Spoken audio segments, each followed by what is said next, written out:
At the time of editing this video, the latest daily report on the progress in the Transat Jacques Varb was for November 1st. The storm is about to hit Europe, whilst the Ultim leaders are sailing near Madera, at about 6 knots. The rest of the fleet is tucked up in Lorient and Le Harv, awaiting the weather bomb.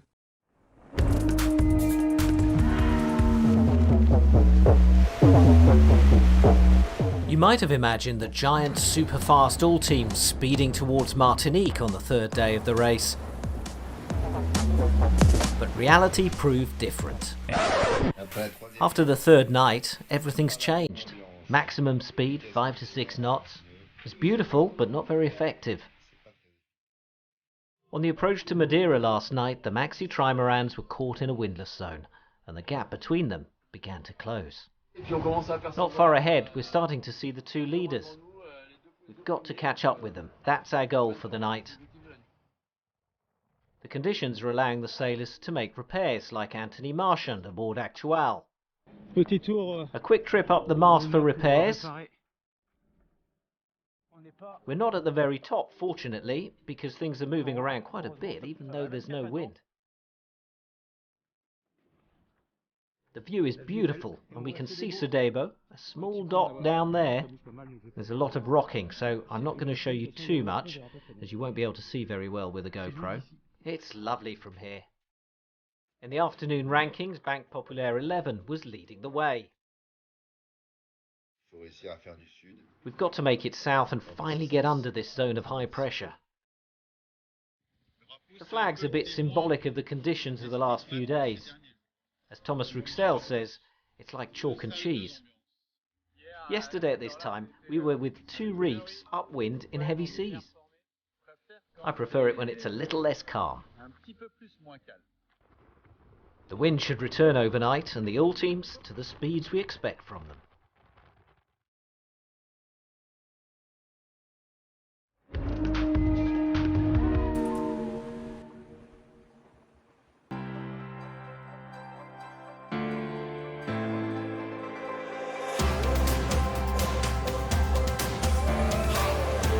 This is your weekly global sailing highlights show, The World on Water, November 3rd, 2023. Offshore races are long and gruelling, yet frequently decided by fine margins and minute details.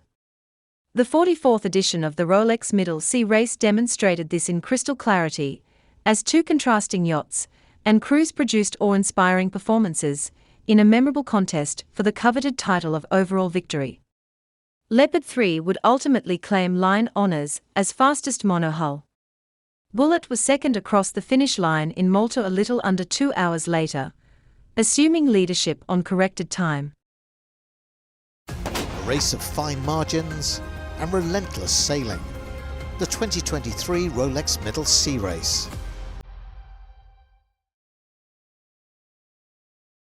Constant changes in conditions and geography are synonymous with the Rolex Middle Sea Race. Early in this year's contest, the front-runners who exited the Messina Strait in good breeze gained a decisive advantage. Leopard 3 led in the quest for monohull line honours. A relentless Bullitt remained in close contact. Pursuers battled in upwind conditions that tested resolve and skill. First to complete the 606 nautical mile course and arrive back in Malta was the fastest multi-hull, Limosa, followed by Leopard, the first monohull. Out on the course, the predominantly Corinthian fleet focused on confronting the demands of the race.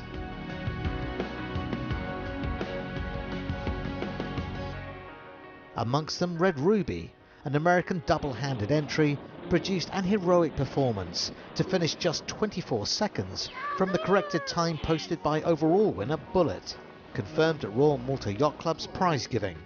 The Rolex Middle Sea Race is by far one of the most epic races in the world. Winning a corrected time is an achievement of a lifetime, and I'm extremely happy. The 44th edition of the Rolex Middle Sea Race offered another demonstration of the allure of this unique event.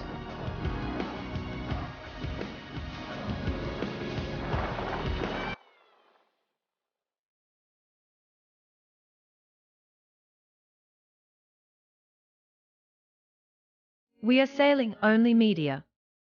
Please subscribe, share, like, and check the alerts bell. There's been a lot of talk about the weather bomb, which is hitting England and France. The Canadian Weather Channel has released an excellent report on the huge weather event. Well, it's been less than 2 weeks since the powerful storm Bullitt wreaked havoc across the UK, and now by Thursday, another strong storm is on a collision course with the UK, Ireland, and France. Now, the European meteorological offices have named this storm Kieran, forecasted to become a massive weather bomb by Wednesday night. And not only Kieran, but a second strong storm that brought snow and strong winds to Atlantic Canada is making its way across the Atlantic due to some Canadian weather ingredients. Now, the first ingredient is that the jet stream is so strong that airplanes are flying with incredible speed across the Atlantic, but it's bringing a ton of energy from Canada over to Europe. Now, take a look at this. Some airplanes are going over Atlantic Canada with ground speeds over 1,000 kilometers per hour. That's 200 kilometers per hour over normal speed. And the second ingredient is that low pressure system is going to travel the Atlantic, and the jet stream is going to inject energy into this system, allowing explosive development. Now, this is going to bring violent winds to expected later Wednesday into Thursday. Wind warnings have been issued across southern UK, where we could see winds up to 130 kilometers per hour, as well as along northeastern France, where we could see gusts up to 140 kilometers, with coastal regions exposed areas seeing 170 kilometers per hour, and we could see rain up to 60 millimeters of rainfall.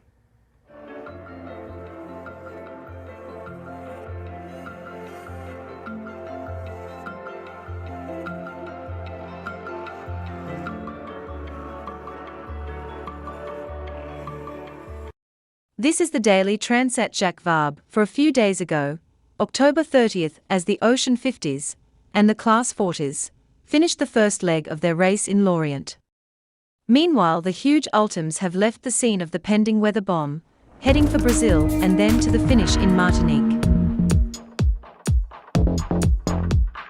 Leaving Le Harv yesterday, the Ocean 50 trimarans quickly made their way to Lorient in brisk conditions.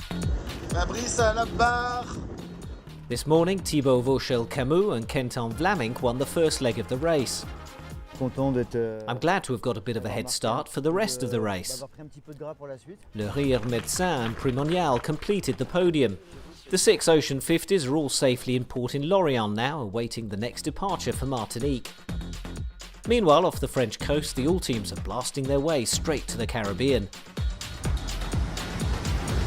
In the 5 p.m. rankings, SVR L'Azétique was leading 24 nautical miles ahead of the Maxi Banque Populaire.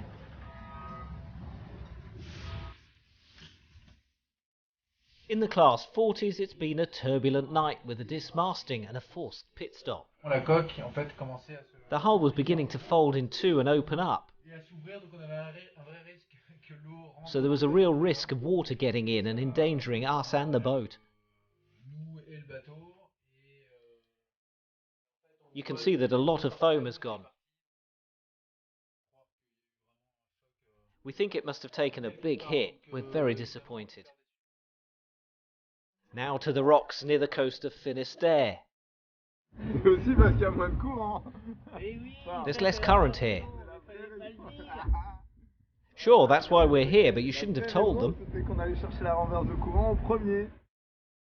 At 5 p.m, the Franco-Italian duo on Alla Grande Pirelli led the fleet. The leg should finish around midnight tonight.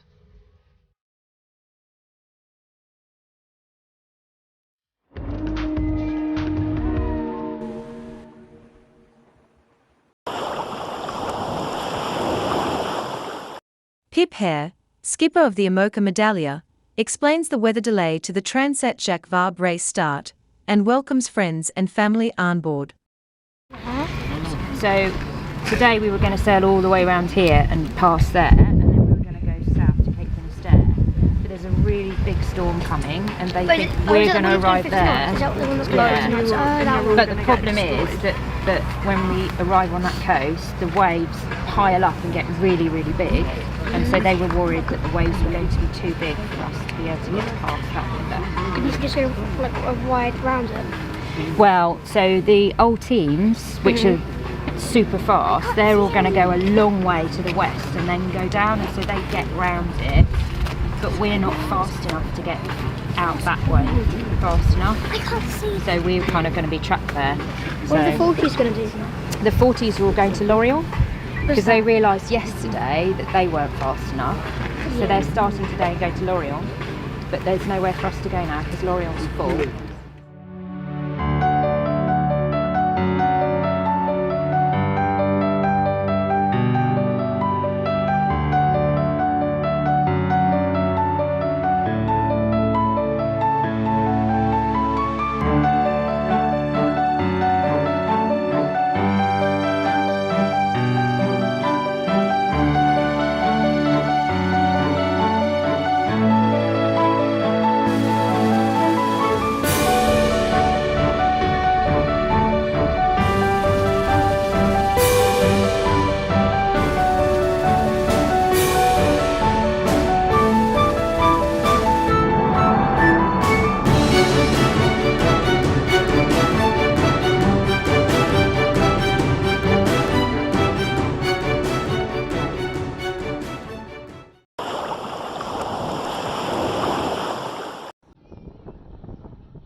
It's a big day for Sun Hung Kai Scalawag 100, with the rig and boom now in.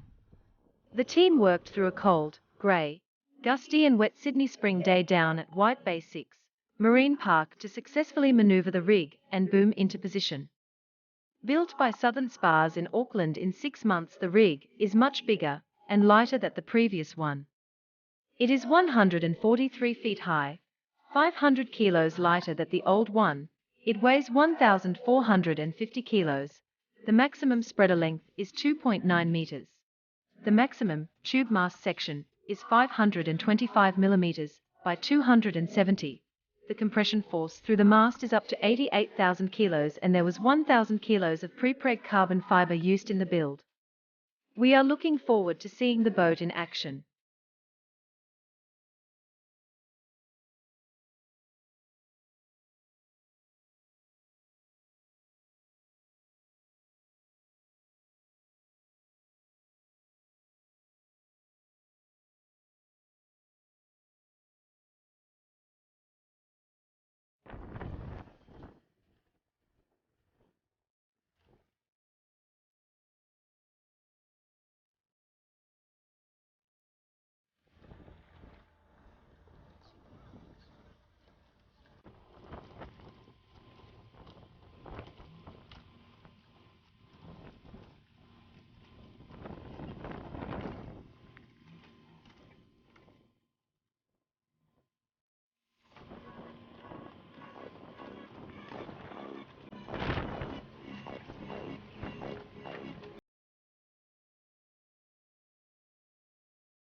Lithuania wins the second RS Aero Team race.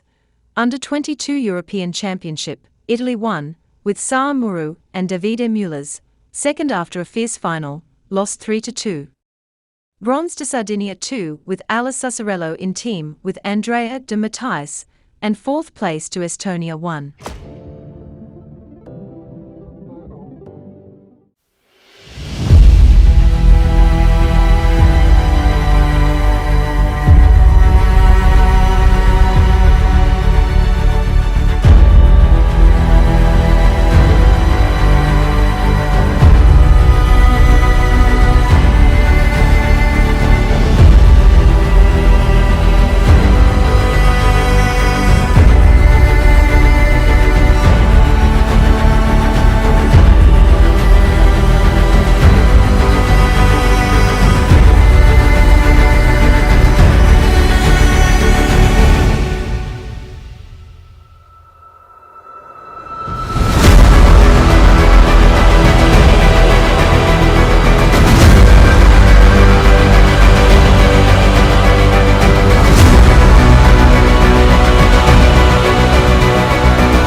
Luna Ross's helmsman Checo Bruni has seen it all in the world of sailing.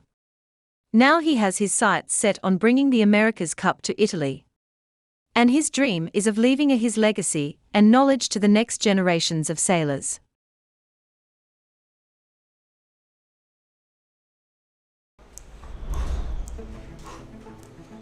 Io sono sempre stato convinto che nella vita è importantissimo seguire i propri sogni. Adesso il sogno non è più quello di timonare la barca di Coppa America, ma di vincere con una barca italiana la Coppa America. Sono Francesco Bruni, soprannominato Checco, uno dei timonieri di Luna Rossa Prada Pirelli.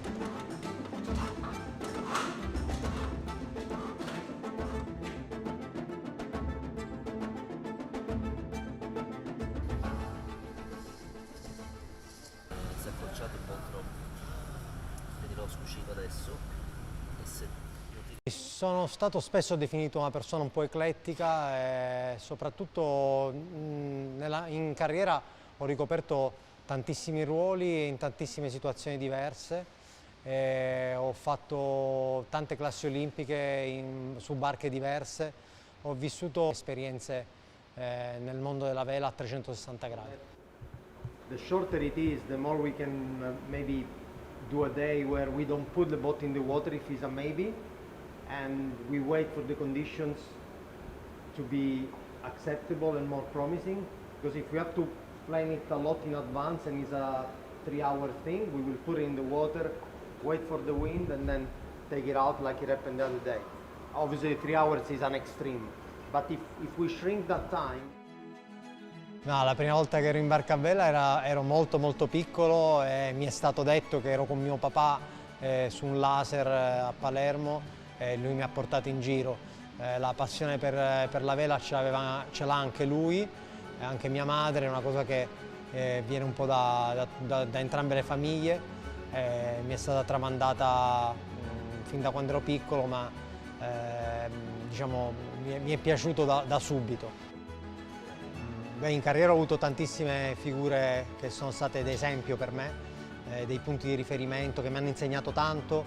Iniziamo con tutti gli allenatori che ho avuto fin da piccolo, primo tra tutti mio padre, che mi ha insegnato tantissimo. E non per ultimo Jimmy Spitil, cioè Jimmy mi ha insegnato tantissimo, continua a insegnarmi tanto. Il mio sogno è anche quello di insegnare qualcosa a qualcuno e spero in futuro, anche adesso, di riuscire a farlo. Ma sì, Luna Rossa è ormai è quasi una famiglia per tutti, soprattutto per chi come me è con Luna Rossa da diverse campagne di poppa. Smagrisce un po' randa e ingrassa un po' di più il fiocco se puoi. Portare avanti il sogno per l'Italia con la bandiera italiana dietro le spalle è un'altra cosa. Ok guys, we're ready to test.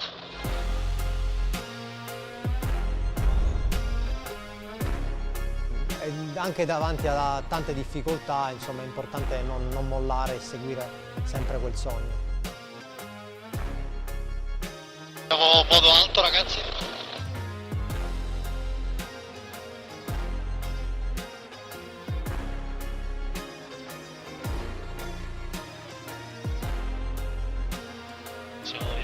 Altro 5%.